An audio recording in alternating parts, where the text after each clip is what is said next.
In the years preceding the outbreak of the war, the everyday life of most Germans was marked by a sense of prosperity and security that reinforced support for the regime.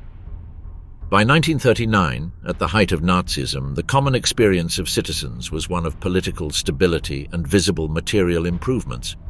Many felt that the country had left behind the uncertainty of the post-war period and was in a phase of continuous progress. On the streets and in homes, there was an atmosphere of satisfaction. People claimed they did not want war because everything was going well. Entire families enjoyed stable incomes, modern appliances, cars, and small luxuries that seemed to confirm that life had significantly improved. This prosperity, although not reaching all sectors equally, gave the impression that the regime had brought wealth to the masses. The popularity of the Third Reich was not based solely on higher wages or business expansion, but on something deeper, the conviction that Germany had regained control of its destiny. This collective perception strengthened confidence in a better future for both the present generation and its descendants. National Socialism conveyed the idea that a new era had begun. For Germans living at that time, the improvements were tangible and the regime seemed to have no viable alternative. Thus, life under Hitler was not perceived as an oppressive dictatorship, but as a period of progress and a promise of national greatness. In the long term, loyalty to the regime depended on its ability to offer citizens a stable economic future, especially the millions of unemployed who existed in January 1933. Recovery was not immediate and was accompanied by frustrations. Low wages, high prices, and the slowness of the process generated discontent among large segments of the population. Part of this disappointment was due to the excessive expectations the regime itself had raised. It is true that between 1933 and 1934 unemployment fell significantly, from almost 5 million to less than 3 million. However, by 1935 more than 2 million Germans were still without work. The solution applied was a vast public works program that absorbed hundreds of thousands of unemployed into work brigades. Many were assigned to the construction of new highways, but conditions were harsh, wages low, and workdays long. Even workers with stable employment saw their freedoms limited. In 1935, the Arbeitsbuch was introduced, a document that restricted the possibility of changing jobs. Additionally, labor demands increased, working hours extended, and the factory environment became oppressive, dominated by surveillance and intimidation. Resignation became the predominant sentiment among workers. Although in the prosperous years between 1937 and 1939 many enjoyed material improvements, discontent did not disappear entirely. The regime had succeeded in reducing unemployment, but at the cost of a rigid, unequal, and controlled labor system in which a large part of the working population felt exploited and voiceless. The regime's propaganda attempted to present a picture of economic success, but the reality was more complex. Many workers continued to live in poverty or did not identify with the system. However, a significant portion of the population directly credited Hitler with restoring stability to the country, reinforcing the image of the leader as a guarantor of security and order. By 1937, the number of unemployed had fallen below 1 million, and the workers recruited into emergency brigades numbered only about 60,000. Towards the end of the decade, the growing labor shortage opened more opportunities for women. Although their wages were lower than men's, their participation in the workforce reached 37% in 1939, including over 6 million married women compared to 4 million who worked in 1933. Overall incomes did not rise much above the levels reached at the end of the 1920s, but the sense of stability became a more important factor than wage increases. Having a job was seen as a personal achievement and proof that the country had overcome the despair that marked the years of crisis. The disappearance of mass unemployment had a decisive effect on consolidating the regime. Millions of people who had lived in precarious conditions began to experience a more stable life, convinced that the new government had restored their dignity and a certain normalcy. In 1937, German households had barely regained the standard of living they had in 1928 before the Great Depression. Life remained modest and simple. Rye bread was often accompanied by margarine or jam, while products such as butter or cold cuts were rare luxuries. Compared to the English, French, or Americans, Germans ate more austerely, though always in sufficient quantity to avoid hunger. Newspaper advertising showed an optimistic image of the consumer economy, with modern and attractive products, but most working-class households still lacked basic goods such as radios or bicycles. It was mainly the middle class, driven by business and bureaucratic growth, that began introducing items such as cosmetics, popular drinks, cameras, or radio sets into their homes. However, at the start of the war, many items considered essential in other industrialized countries were out of reach for most in Germany. Only a small percentage of households owned refrigerators, washing machines, or vacuum cleaners, goods representing the benefits promised by electrification. Military rearmament absorbed most of the national resources, thus limiting the availability of consumer goods. Still, what maintained morale was not so much material abundance as the illusion that prosperity was on the way. Germans' collective memory before the war was marked by this mixture of visible improvements and promises of an even brighter future, constantly reinforced by the regime's propaganda. The Nazis worked tirelessly to sell a promising future. Among Hitler's most emblematic projects was the idea of motorizing the country with the creation of the Volkswagen, the people's car, presented as a vehicle accessible to any ordinary citizen. Although in practice many Germans would have preferred to have a bicycle immediately, the prospect of owning a car was deeply appealing, especially when combined with the image of the modern autobahns stretching across the Reich. The Volkswagen was not just a car, it represented a symbol of hope and progress. It embodied the promise of a more prosperous era in which Germany would be rich and powerful, and family life would improve tangibly. The regime thus presented itself as a bearer of the future, as a guide to a tomorrow in which material dreams would be attainable for all. The ambitious holiday complex, nearly completed in Prora on the island of Rügen, reflected this vision well. There, a parking lot for 5,000 vehicles had been designed, intended for a country where every family could reach their vacation in their own car. The automobile was the centerpiece of the Nazi ideal of modernity, mobility, and prestige. Even after the disaster at Stalingrad, Hitler clung to this fantasy.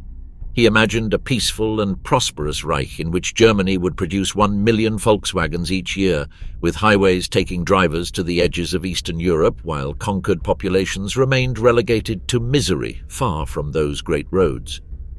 Although many workers and employees protested against the freezing of wages, they continued to appreciate one of the most visible changes of the 1930s, the increase in annual vacation days from 7 to 12. For many, this benefit was the first tangible achievement of the regime. The opportunity to travel and rest began to transform the way leisure time was valued. In 1934, a large portion of workers in companies such as Siemens had never left the Berlin area. Their vacations were limited to walks in nearby forests and lakes. Now the experience of traveling further became a novelty accessible to sectors that had not previously had the opportunity. The German Labour Front channeled this change through the Strength Through Joy program, which initially had a marked propagandistic and social control character. Over time, however, it became a platform that offered every German citizen the sense of entitlement to rest and a better life. By 1936, its motto was clear: "Enjoy life," a slogan aimed at shaping the way Germans should envision their own well-being under National Socialism. Funded by mandatory deductions of 1.5% of each worker's salary for the German Labour Front, the Strength Through Joy program offered millions of Germans access to forms of leisure that had previously been unthinkable. Its activities included discounted tickets for theatres and concerts, countryside excursions, and, for the luckiest, cruises to destinations such as Italy, Spain, or Norway on ships built specifically for that purpose. Although most organised vacations were modest, third-class train trips to nearby regions like Thuringia, stays in simple hotels, and frugal meals, they nonetheless opened the door to entirely new experiences for large segments of the population. In 1937, the year of greatest success, 1.4 million Germans enjoyed vacation packages of 3 to 7 days. 6.8 million participated in organized weekends, and around 130,000 were able to embark on cruises of up to 3 weeks. That same year, the organization took 13.5 million people to theater performances and 3.5 million to concerts. The program's appeal lay in offering ordinary citizens extraordinary experiences that had never been within their reach, such as seeing the sea or visiting Berlin, the capital of the Reich. Propaganda campaigns encouraged participants to preserve memories in albums or take photographs, reinforcing the idea that these experiences were part of a collective privilege as members of the national community. The regime planned an even more ambitious future: 20 large hotels, 10 vacation centers similar to the one in Prora, and up to 60 transatlantic cruises exclusively for Germans. Beyond entertainment, Strength Through Joy sought to convey a political message, showing that individual well-being was directly tied to the National Socialist project and that every citizen was part of a people destined to rule. By focusing on everyday happiness and the satisfaction of basic needs, the Strength Through Joy program reinforced the idea that the good life was inseparable from the National Socialist New Order. In this way, personal well-being was linked to membership in the Volksgemeinschaft, the racial community the regime proclaimed as a model. One of the greatest attractions of the time was, in fact, the country itself. Millions of Germans began to consume Germany as a product in itself, visiting destinations imbued with political and cultural significance. The organization offered discounted trips to events such as the annual automobile exhibition in Berlin or even propaganda exhibitions, including the famous Degenerate Art display. Villages and cities were turned into tourist symbols. Rothenburg ob der Tauber in Franconia became famous as an example of a picturesque medieval village, although this was after the expulsion of its last Jewish residents in 1938. Other destinations directly reflected the party's narrative. In Munich, the House of German Art and the Temple of Honor. In Nuremberg, the massive complex where the party rallies were held. And in Berlin, the Olympic Stadium, the Aviation Ministry and the new Chancellery, which before its completion received thousands of visitors daily. Even sites with strong symbolic significance were integrated into itineraries. Each year, around 100,000 tourists traveled to Landsberg to visit the Bavarian prison where Hitler had written Mein Kampf in 1924. For many, posing in front of these sites or imitating Hitler's or Goebbels' postures in photographs was not an ironic or parodic gesture, but a way to identify with them and get closer to the central figures of the regime. The Germans experienced the collective life of the Third Reich more intensely through Hitler's successes in foreign policy. These events were presented and celebrated as genuine moments of mass consumption shared by the entire nation. In January 1935, the reintegration of the Saar into the Reich, following a referendum organized by the League of Nations in which over 90% of the population voted in favor, was met with overwhelming enthusiasm. The event was accompanied by parades, mass celebrations, and a propagandistic display that made it a milestone of national unity. The streets were filled with torches and flags, evoking the atmosphere of the regime's early major events. For many citizens, that moment represented not only a diplomatic victory, but also confirmation that Germany was regaining its strength and dignity on the international stage. The collective emotion reflected the deep sentimental investment much of the population had placed in the idea of a rising country, rehabilitated after years of humiliation. 2 months after the Saar's reintegration, the streets once again filled with crowds to celebrate the restoration of the German army through the mass recruitment of the new Wehrmacht. For many, that moment evoked the euphoria of August 1914, when World War I began. In popular perception, March 16, 1935, symbolized far more than Hitler's rise to power in January 1933. It was interpreted as the definitive end of the humiliation imposed by Versailles and the beginning of a new era for Germany. The patriotic enthusiasm was understandable. The Treaty of Versailles had left deep wounds in the national consciousness, and the return of the army was seen as a historical restitution. For many young Germans, military service also represented their first direct contact with technical modernity: trucks, automobiles, weapons, and other equipment that inspired ambition and shaped their personal aspirations. The prestige of the regime gained even more strength with the Anschluss of Austria in March 1938, when millions celebrated the union with massive enthusiasm. Even opponents of Nazism acknowledged that it was impossible to hide the satisfaction of seeing this reunification of German-speaking peoples. The triumphant foreign policy was presented as the culmination of German history, combining national pride with the sense of destiny fulfilled. However, the people did not desire the war that Hitler already had in mind to secure his project of living space and imperial expansion. An anecdote from the 1936 Berlin Olympics illustrates this well. Hitler was surprised by the enthusiasm with which Berliners welcomed the French team as it solemnly marched into the stadium. That popular joy showed that, despite propaganda and political successes, the general sentiment still leaned toward peace rather than a new armed conflict. However, seeing that the applause and cheers did not stop during that Olympic parade, Hitler understood that the people desired peace and reconciliation, not a new war. That reaction revealed that, in general terms, the Germans were satisfied with the situation achieved up to that point and asked for nothing more than to maintain it. Even after the swift military victories against Poland in 1939 and France in 1940, the war remained a source of concern for the population. People longed to return to the good old days of the years of stability before the conflict. This sentiment is reflected in a letter from a soldier written to his wife in August 1943, shortly before his death.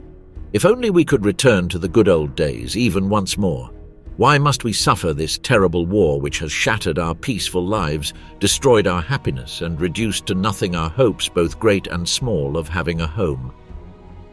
When it became clear that the war would not be easily won, and even more so that it could end in defeat, continuing to fight until the end became the only imaginable option to preserve something of the life that had been enjoyed before. The real shock came with Stalingrad in the winter of 1943, when the perception of the war changed forever. Yet even then, what held together the so-called community of destiny was the conviction that Germany would have no future after a lost war.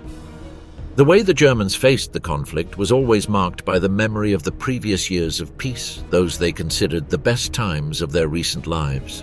Being German in 1936, pride, promise, and the shadow of the Reich. It was not enough to raise the arm and utter the Hitler salute to be part of the people's community. In the Third Reich, full membership also required proving racial authenticity.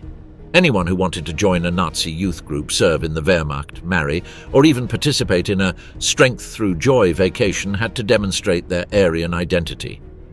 By the mid-1930s, practically all Germans, except Jews and those excluded for other racial reasons, began obtaining the Ahnenpass, the so-called racial passport. This document became the basis for the genealogical archives that the Nazis promoted in every household. The Ahnenpass tangibly represented the regime's ambition to redefine Germans as a racially pure community, while segregating Jews and pushing them to leave the country. Blank forms could be purchased at any stationery store, and a notary certified the birth, marriage, and death records of grandparents, parents, and children to verify Aryan ancestry.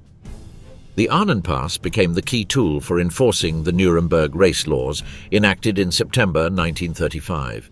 According to these provisions, every person within the Third Reich had to fit into one of four categories: Germans with all four grandparents Aryan, Jews with 3 or more Jewish grandparents, first-degree Mischlinge with 2 Jewish grandparents, and second-degree Mischlinge with only 1 Jewish grandparent.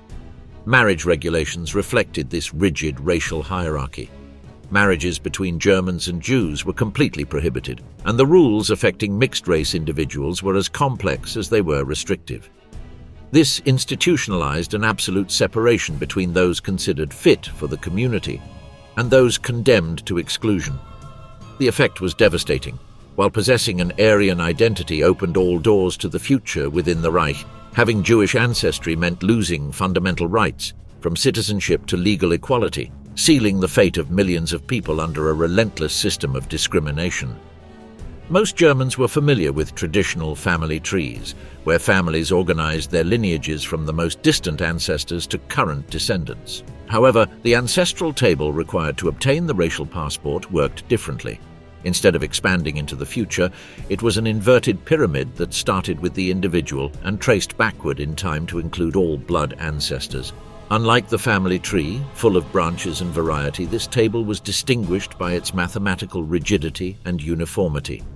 Its purpose was not to illustrate a family's history, but to certify the purity of the blood through both paternal and maternal lines in order to confirm the individual's membership in the Volksgemeinschaft. A revealing aspect was that the state did not issue these racial passports directly. Each citizen had to prepare it personally. This meant gathering documents, proving lineages, and completing procedures to demonstrate their Aryan status. To do so, applicants had to go to civil registries and parishes, where birth and marriage records prior to 1875 were kept. Validation of each document required the payment of a symbolic fee of 60 pfennigs, usually covered with postage stamps. In this way, the regime made every German responsible for proving their own racial purity, turning a political requirement into a bureaucratic task that penetrated everyone's daily life.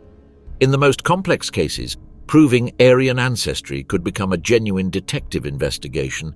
Applicants had to go through state archives and libraries, check guild registers, telephone directories, transport invoices, crew payrolls, or any document that might provide a clue about their ancestors. Sometimes it was even necessary to visit old cemeteries, where a partially ruined tombstone could hold the key to verifying a grandfather's identity. One example illustrated the difficulty well. A man, misled by his village pastor, embarked on a search that lasted a year and a half and cost him more than 150 marks to locate proof of his grandparents' Aryan ancestry. It is no surprise that, in this context, the demand for professional genealogists grew spectacularly. The Ahnenpass became not only a bureaucratic obligation but also encouraged citizens to investigate further, turning genealogy into a popular hobby. Increasing numbers of Germans traced their lineages back to 1800, aiming to identify the 62 ancestors the SS required its members to verify. Even those who were not sympathetic to Nazism often proudly displayed their Sippe, or family clan, simply for the pleasure of showing it. Some enthusiasts took the obsession to the extreme, even mapping out the genealogy of their own German dogs. The genealogy craze also gave rise to contemporary jokes and ridicule, mocking the seriousness with which lineage was pursued. One confused applicant began his inquiry by saying, "I am of agricultural origin." Another stated, "I looked up Aryans in the encyclopedia. They are people from Asia. We have no relatives there. We are from Prenzlau." These jokes circulated frequently, but they failed to dispel the underlying tension. The fear of encountering a Jewish grandmother and the relief at discovering only a great-grandmother who, as was jokingly said, could no longer do any harm, reflected social pressure and the growing acceptance of the idea that Jews were fundamentally different. In this way, the conceptual separation between Germans and Jews gained increasing weight. Everyday language began to fill with ideologically charged expressions. Terms like normal, gene, or strange became striking words, used naturally to mark differences and reinforce the notion of racial purity that the regime had turned into a rule of life. Women under the Reich, between obedience, motherhood, and propaganda Nazism, interpreted sexual freedom and the low birth rate of the Weimar Republic as an unmistakable sign of moral decay. According to its ideology, women were to embody the ideal of the 3 Ks: Kinder, Kirche, Küche, children, church, kitchen. Hitler himself went as far as to claim that the rights of women in the Third Reich basically consisted of each finding a husband. Joseph Goebbels, Minister of Propaganda, reinforced this view by declaring that a woman's mission was to be beautiful and bring children into the world, comparing her to a female bird that adorns herself for her mate and then incubates her eggs. It was a role reduced to aesthetics and motherhood, presented as something natural and unquestionable. This model resonated with a large part of the female population. Many women, hit hard by the economic crisis of the 1930s, had had to compete with men for jobs under extremely harsh conditions. For many of them, the promise of a secure place at home, even under an imposed role, seemed like relief from precarity and competition. In the words of an observer of the time, if a guard ordered them enough to the kitchen, some gladly complied, convinced that at least there would be a kitchen to take refuge in. If women were to devote their lives to raising children, giving them a university education was then considered a waste of resources. Thus, one of the first measures adopted was to restrict their access to university, setting a maximum of 10% of the total student body.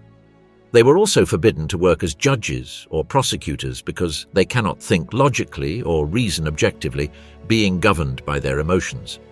The strict sex segregation established by the regime and the expulsion of women from almost every public sphere, in line with the fully male-dominated party structure, did not exactly make finding a partner easy. In regions like Breslau, it was decreed that girls under 18 who attended a dance hall without an adult would be sent to a reform school. Later, the Youth Protection Law prohibited minors from being on the streets after dark, and after 9 p.m. they could only go to the cinema, dance hall, or restaurants accompanied by an adult. But as they said in Jurassic Park, life finds a way. During the large Nuremberg rally of 1936, which drew 100,000 attendees from the Hitler Youth and its female counterpart, the League of German Girls, 900 girls under 18, returned from the event pregnant. In many of the pregnancies resulting from those youthful encounters, the father could not even be identified, creating an atmosphere of rumors and social shame. At the same time, in cities like Hamburg, a cultural rebellion known as the swing movement emerged. Young people of both sexes gathered at private parties, dressed in British and American fashion, while the girls wore makeup, short skirts, and provocative attitudes. There they danced to jazz music, which was banned by the regime for being associated with African American culture. Although it was never seen as a real threat to Nazi power, it represented a release valve against ideological control. Decades later, this phenomenon inspired the film Swing Kids, starring Christian Bale. Meanwhile, the League of German Girls occupied its members with gymnastics tests and ideological indoctrination. For young women aged 17 to 21, there was a special section called Faith and Beauty, focused on teaching domestic economy and enforcing an aesthetic ideal aligned with the nationalist vision. The official fashion consisted of a white blouse, ankle-length skirt, and sturdy shoes. The traditional dirndl costume, typical of Oktoberfest, was the model to follow. Simple, modest, and devoid of any sensuality. The regime considered that women should be austere and lacking sexual attractiveness. Getting a permanent wave was forbidden and punished, even by head shaving. Young women had to wear their hair in 2 blonde braids or styled in a Gretchen braid crown, a symbol of Germanic purity. Although shampoos that lightened hair to make it blonder became popular, makeup was stigmatized as a foreign fashion. In Berlin, women wearing makeup were insulted with shouts of whores and traitors, while SA members reprimanded those with painted lips or plucked eyebrows on the street. Harassment against makeup did not completely eliminate it. In response, many women opted for products that offered a natural look, disguising the makeup under the appearance of simplicity. At the same time, the regime promoted the use of synthetic fibers produced in Germany and encouraged homemade clothing as part of its autarky project. However, as in other sectors, what truly emerged was a black market supplying those seeking alternatives. In the obsession with ensuring marriages and offspring, the authorities even conceived that once the war ended, the bravest soldiers could marry 2 women to prevent them from remaining single. The plan was never implemented. But another, even more disturbing one was carried out, the Lebensborn program. These were homes for single women who were impregnated by SS members considered genetically suitable. Under Himmler's direction, these centers impregnated around 8,000 candidates. The procedure was cold and calculated. One of the women who went through the Lebensborn in Tegernsee recounted, "I waited until the 10th day after my menstruation, was examined by a doctor, and then slept with an SS man who had to fulfill the same duty with another girl. When my pregnancy was confirmed, I could choose between returning home or staying in a maternity home. The birth was hard, but no respectable German woman would think of asking for injections to relieve the pain. If a woman had found a fiancé and wanted to marry, she first had to obtain approval from the Hereditary Health Court, whose function was to prevent reproduction by those they considered undesirable: the sick, disabled, people with mental disorders, asocial individuals, or criminals. Although its application was irregular, those who failed this test faced forced sterilization, being excluded from any possibility of forming a family. Once approval from the Hereditary Health Court was obtained, the wedding could be celebrated with a strong ritualistic character. Instead of a traditional religious ceremony, many couples opted for a neo-pagan rite full of symbolism. The setting was dominated by a portrait of Hitler, and if the husband belonged to the SAS, he received a deluxe edition of Mein Kampf as a gift. On the altar, a metal bowl decorated with Germanic runes held a sacred fire, an essential element in the Nazi worldview. Fire played a central role in the regime's symbolism. It was used in nighttime torch parades, in jumping over bonfires as initiation rites in the Hitler Youth, and even in lighting the cauldron for the 1936 Berlin Olympics, a tradition that continues to this day. After the ritual, the newlyweds could request a state loan of 1,000 marks without interest, provided the woman stopped working since her role was meant to be different. For Hitler, motherhood was a patriotic and military duty. He expressed it clearly by stating, "The woman also has her battlefield. With every child she gives to the nation, she participates in the struggle for its future." Births were conceived as an act of service to the Reich. More children meant more soldiers for the next war and a new generation destined to colonize German Lebensraum in conquered territories. During the war, the phrase, "I have given a child to the Führer," became popular each time a woman became pregnant or gave birth. Some mothers even refused any form of anesthesia, preferring to shout Adolf Hitler during childbirth, convinced that the Führer's name had analgesic properties. Since birth rate was seen as a patriotic duty, the regime restricted the sale of contraceptives and banned abortion except for Jewish women for whom pregnancy termination was permitted. Sex itself took on a political dimension. In popular language, it began to be called Rekrutenmädchen, making recruits, while infertile women were disparagingly referred to as demographic failures, bevölkerungspolitische Blindgänger. Every August 12th, the birthday of Hitler's mother, the Führer awarded the Cross of Honor of the German Mother to the most prolific women. It was granted in bronze to those with 4 or more children, in silver to those exceeding 6, and in gold to those with more than 8. Furthermore, the 10th child was considered especially patriotic. It was personally sponsored by Hitler and had to be named Adolf. The arrival of a newborn was not confined to the private sphere. It was customary to announce it in the local press with a tone both solemn and familiar. Thus, in the Dresdner Anzeiger of July 27, 1942, one could read, "Volker, 21st of July, 1942. In the supreme era of Germany, Thorsten has been born a little brother. With joy tinged with pride, Elsa Hohmann and Hans-Georg Hohmann, SS Untersturmführer in the Res, Dresden, Generalweberstrasse." The text combines the intimate pride of a family with the patriotic solemnity of the Reich. Even the children's names were adapted to Nazi standards. Instead of traditional Christian names, those inspired by Germanic sagas became popular, such as Sieglinde, Edeltraud, Günther, or Eckehard, as well as hyphenated names like Bernd Dietmar or Dietmar Gerhard, considered more authentically German. For each child born, the state offered economic incentives that went beyond symbolic recognition. Families received tax reductions, and a quarter of the 1,000 mark loan granted to couples upon marriage was forgiven. Additionally, local authorities provided practical benefits such as free school uniforms or discounts on water and electricity bills. To reinforce this ideal of large families, the construction of social housing for households with many children was increased. In these homes, fathers even received employment preference in certain sectors. Mothers could also count on the support of the Reich Mothers Service, an institution under the National Socialist Women's League, which organized courses on cooking, sewing, and infant care, shaping women according to the Nazi domestic ideal. However, for the regime's racial hygiene specialists, having 6, 8, or even 10 children was not enough. Some, such as the eugenic doctors of the time, argued that every woman should bear at least 15 children, and any lower number was seen as a pathological failure. The natalist pressure even extended to men. It was not just hammering propaganda, but an official requirement in professional life. A 1937 memorandum from the Ministry of the Interior stipulated that all unmarried candidates for promotion in the civil service had to justify in writing why they had not married and when they intended to do so. Likewise, any married official without children after 2 years had to explain the reasons for their apparent sterility before receiving a permanent appointment, with this statement recorded in their personal file. Laughing in the shadow of the Gestapo. The jokes that defied Nazism. On June 26, 1943, a female worker at an armaments factory was sentenced to death for telling a colleague the following joke: "Hitler and Göring are at the top of a radio tower. Hitler says he wants to give the Berliners a little joy.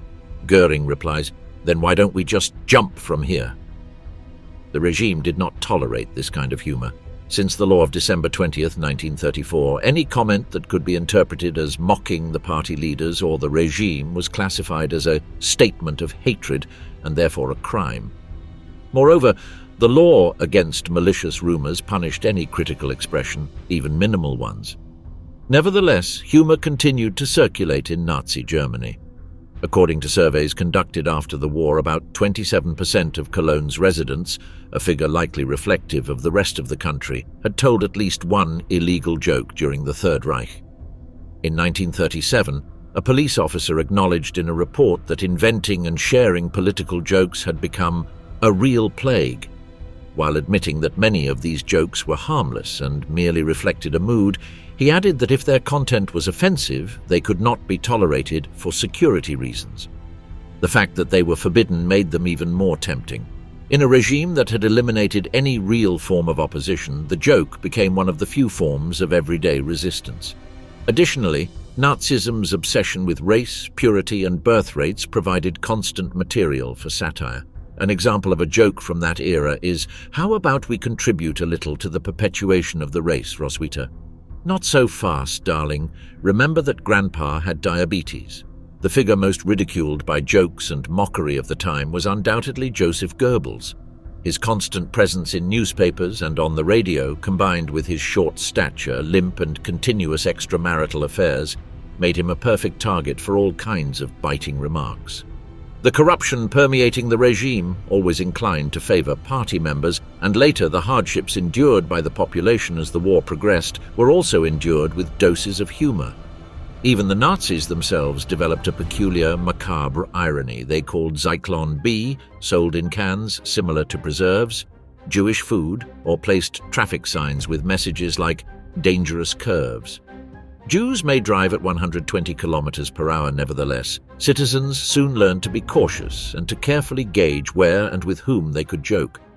In 1933, 75% of the critical comments reported in Augsburg had been heard in bars or taverns. Just 2 years later, the figure dropped to 50%, and in the following years, only 10%. In those places, one never knew who might be listening, so the circle of trust gradually shrank until it became almost intimate. As the Jewish writer Victor Klemperer wrote in his diary in 1933, "There is no letter, telephone conversation, or word on the street that cannot be reported. Everyone fears that the other is a traitor or a spy." The habit of keeping personal diaries, so common in those years, could become a deadly threat. During the war, recording doubts or criticisms in a notebook was considered subversion against oneself. The case of the aristocrat Friedrich Reich-Malesheven is paradigmatic. In his pages, he described the Nazis as hordes of degenerate apes, and about Hitler he wrote, "Schizophrenic, intoxicated with power. I have hated you every hour of my life, and I would gladly do so until offering it just to drag you into perdition."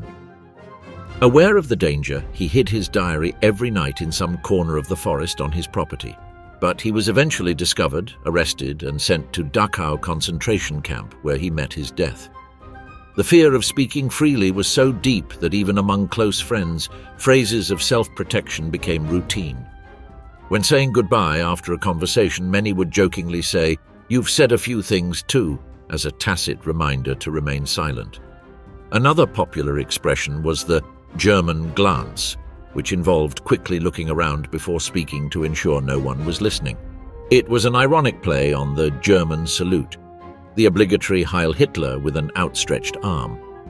Although initially required only of officials, it soon became an almost universal gesture of loyalty to the regime. Among dissenters, a small form of rebellion was to raise the arm only halfway, a minimal gesture but loaded with meaning. The origin of all these precautions lay in fear of the Gestapo, the dreaded political police. However, its real power was not as absolute as has often been believed. In 1939, the city of Cologne, with 750,000 inhabitants, had only 99 Gestapo agents, equivalent to about 7,500 citizens per agent. In Krefeld, just 14 men monitored 170,000 residents. In most parts of the country, the ratio was similar. In other words, rather than an omnipresent control apparatus, the Gestapo was actually an organization with very limited resources. After 1933, once the communist and socialist opposition had been crushed, Most of their efforts focused on persecuting minorities, Jehovah's Witnesses, Roma, homosexuals, and above all, Jews. For the average citizen, as long as they accepted the rules of the game and did not create conflicts, the risk of being directly persecuted was low. In Krefeld, less than 1% of the population was arrested or interrogated by this police force. According to later studies, about 75% of Germans never truly feared being arrested by the Gestapo, showing that the power of fear was based more on collective perception than on the actual material capability of the organization. The fear of speaking freely did not stem so much from the size or strength of the Gestapo, but from the fact that any citizen could go to it to denounce another, and they did so in large numbers. Records show that 26% of denunciations came from ordinary Germans, while only 17% originated from the criminal police. The Gestapo became a tool that the population used for various reasons. Some acted out of ideological conviction, others out of opportunism, seizing the chance to take revenge on an annoying neighbor, a co-worker with whom they had disputes, or even a close relative. In Cologne, for example, 26% of cases arose from neighborhood conflicts. Even more striking, 3% of denunciations were against bosses and 4% against spouses. Even the intimacy of the home could become a field of suspicion and betrayal. However, when comparing the overall numbers to the size of the population, those arrested by the Gestapo were relatively few. In the Lippe region, with 176,000 inhabitants, only 292 denunciations were recorded over the 12 years of the Third Reich. It was enough to punish a few to keep the whole population terrified. Added to this climate of surveillance was a psychological phenomenon: cognitive dissonance.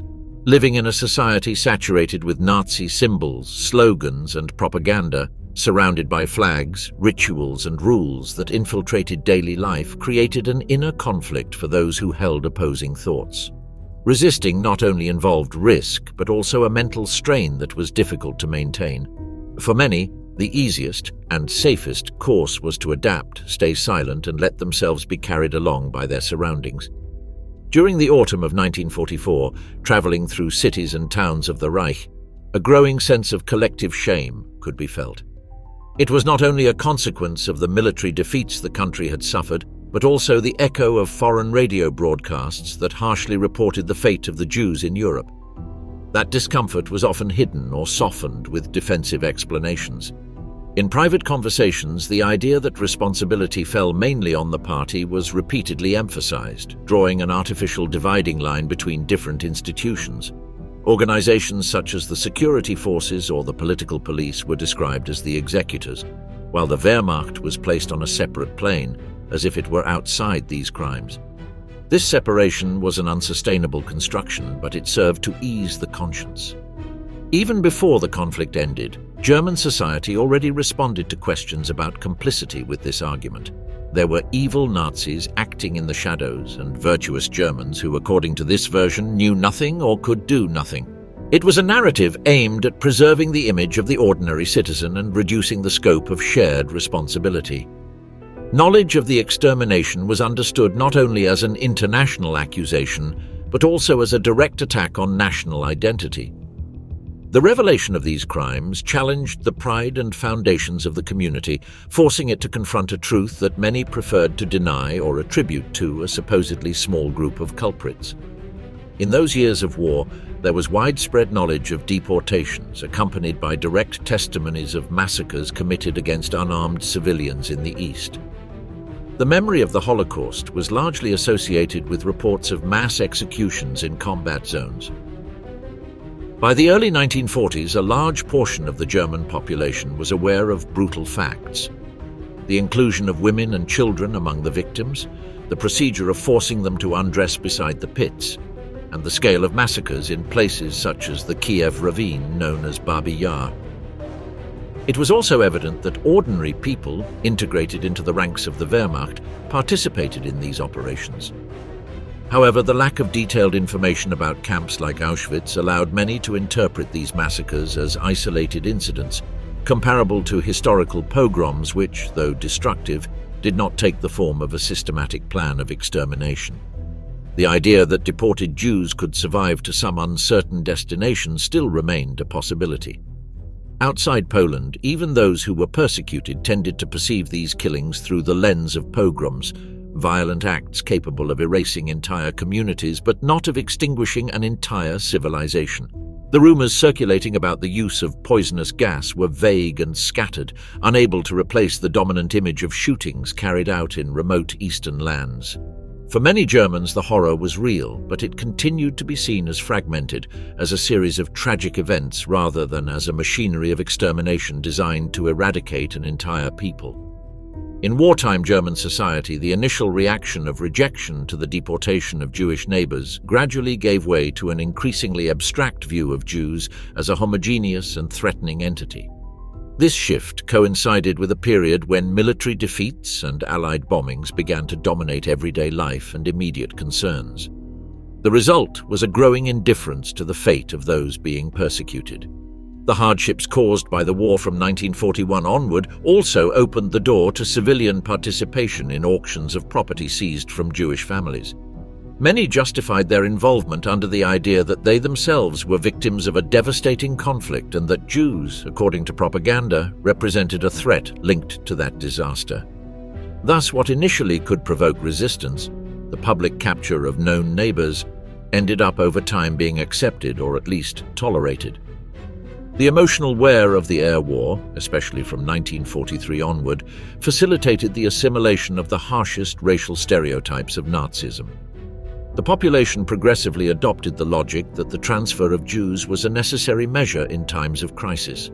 Once the conflict ended, surveys revealed that a significant portion of Germans had come to accept the foundations of the regime's anti-Jewish policies. Living with these contradictions marked an entire generation. The apparent initial compassion faded in the face of the weight of propaganda, deprivation, and the need to make sense of a present of ruins.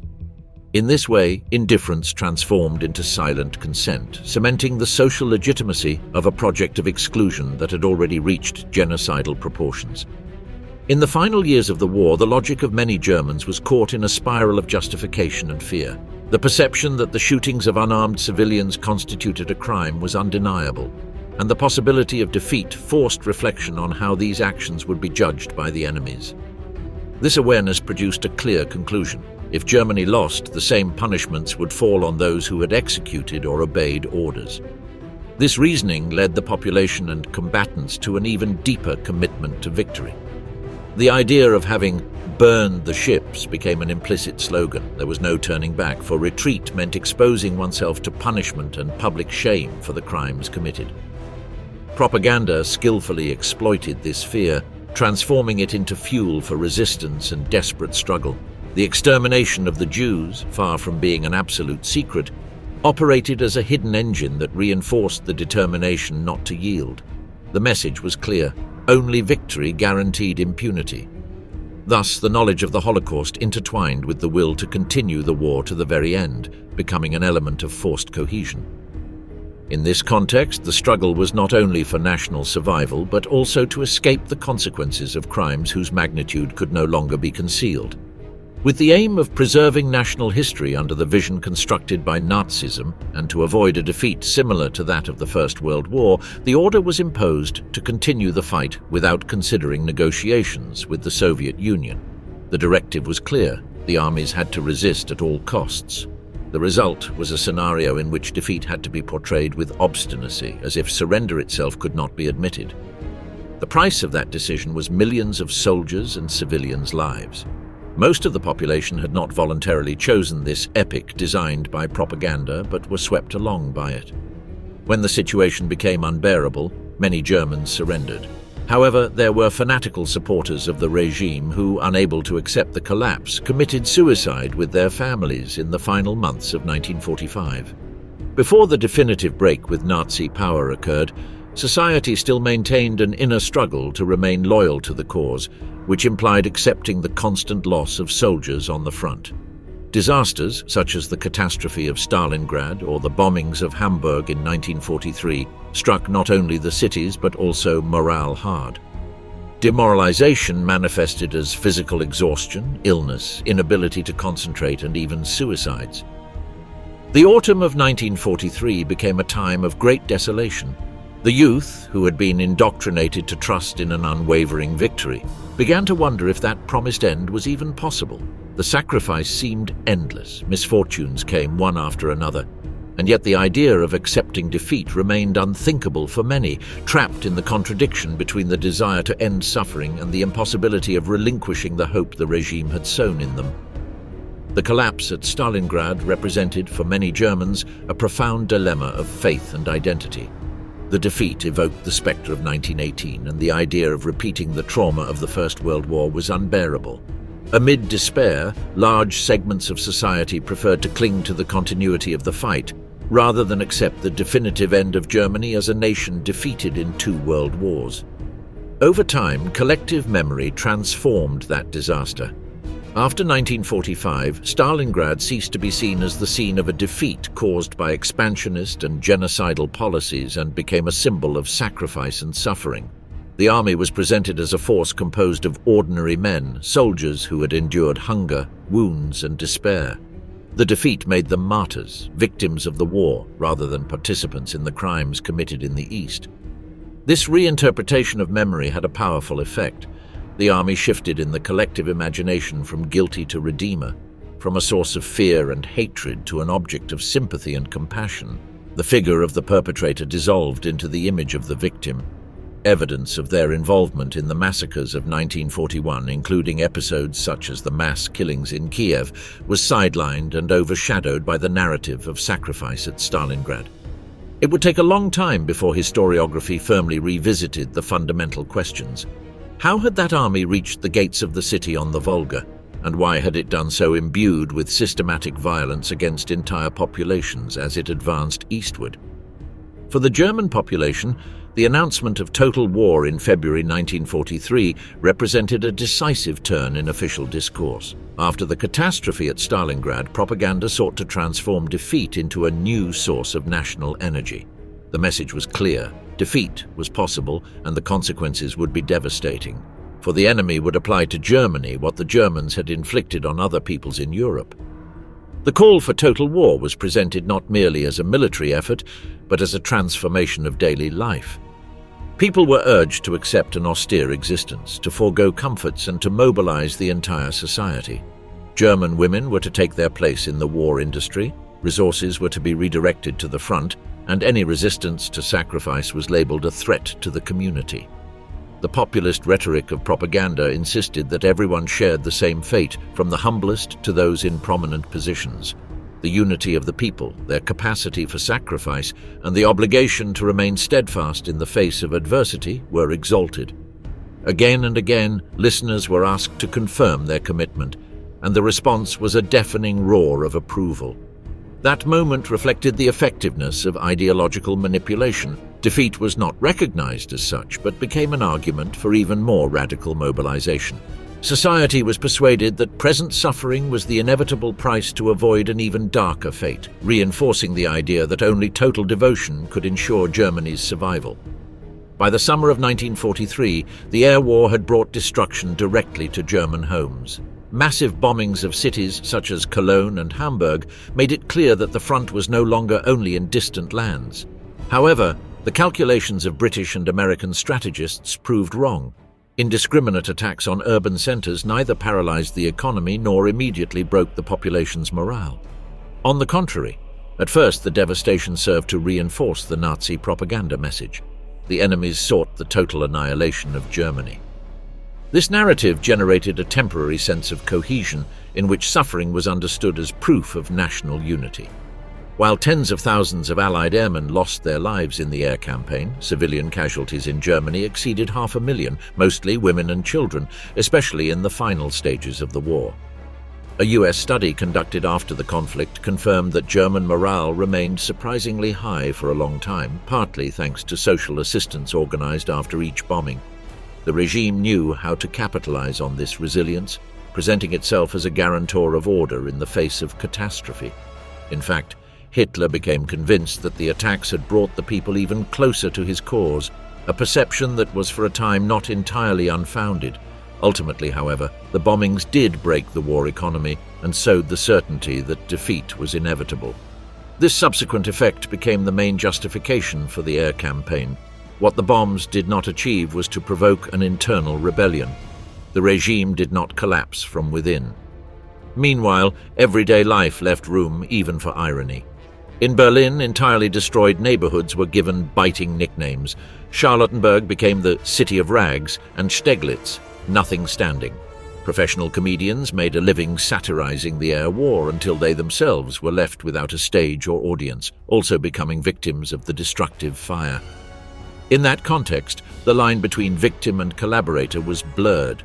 The ability to laugh at one's own misfortune could be a mechanism of inner resistance, but at the same time it served to maintain a sense of normality amidst the horror, prolonging the acceptance of a regime that kept society under control even among the ruins. By 1942, bombings had become the most defining experience of the war for the German urban population. Memories collected after the conflict show how daily life was marked by the routine of alarms, shelters, and explosions.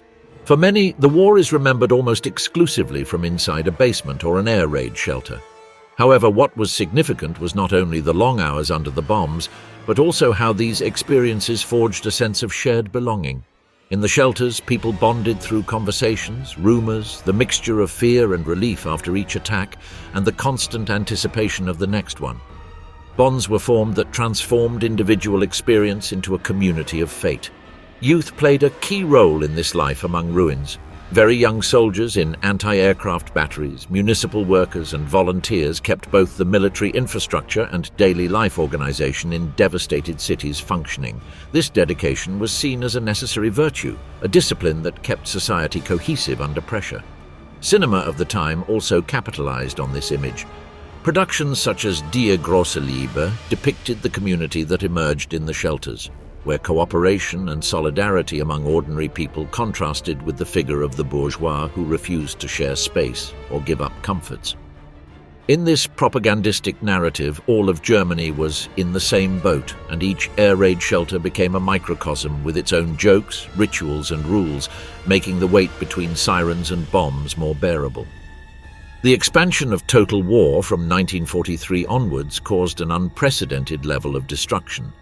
The Red Army, advancing into German territory, paid a very high price in human lives. During the final offensive between January and May 1945, more than 800,000 soldiers were killed or captured, and in the Battle of Berlin alone around 300,000 fell. Overall, most Soviet combat losses were concentrated in the final years, 1943, 1944, and 1945. The Western powers also suffered heavy losses. Between the Normandy landing in June 1944 and the German surrender in May 1945, the United States lost more than 135,000 soldiers, including 19,000 in the Battle of the Bulge, the bloodiest in its military history. Britain also recorded a high number of casualties in the final months of the conflict. Germany, however, was the country that paid the highest price in this outcome. The decision to prolong the fight until the end multiplied the number of military and civilian casualties. It was not Stalingrad that sealed the collapse of the Wehrmacht, but the final stage of the war, when the fear of reliving a collapse like that of 1918 drove the continuation of fighting without any margin for retreat.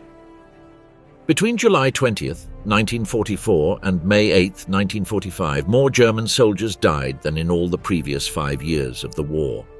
The months of January and February 1945 were the deadliest of the entire global conflict. In the last 98 days alone, around 1.4 million German soldiers perished, at a rate of approximately 14,000 per day. Civilian losses were added to this, reaching their peak in 1945, when British and American bombings devastated city after city in a relentless effort to force Germany to surrender. In March 1945, the peak of aerial destruction was reached. It was the month in which the most bombs were dropped on German territory. While in 1944 an average of 127 civilians died per day from bombings, in 1945 the figure exceeded 1,000. The magnitude of these losses provides a clear sense of the collapse that society was undergoing in the final months. Added to this was the human drama on the home front. Since autumn 1944, the forced enlistment of teenagers and the elderly into the Volkssturm had disastrous consequences, as each encounter with the enemy multiplied casualties. Violence also struck civilians in East Germany who were fleeing desperately westward to escape the rapid Soviet advance. The entry of the Red Army was accompanied by a wave of revenge. Thousands of German women were victims of mass rapes, a process that did not stop even after the capitulation. Thus, in post-war German memory, the most vivid recollections remained linked to these punishments: bombings that razed entire neighborhoods, desperate flights, sexual assaults, and the collapse of daily order. This memory overshadowed the determination that, in previous years, had kept society steadfast in the fight. For many, the war ended up being remembered as a succession of sudden catastrophes breaking into communities that perceived themselves as peaceful. Bombs falling from the sky, waves of refugees filling towns and villages, and the arrival of enemy troops sealing the Reich's final collapse.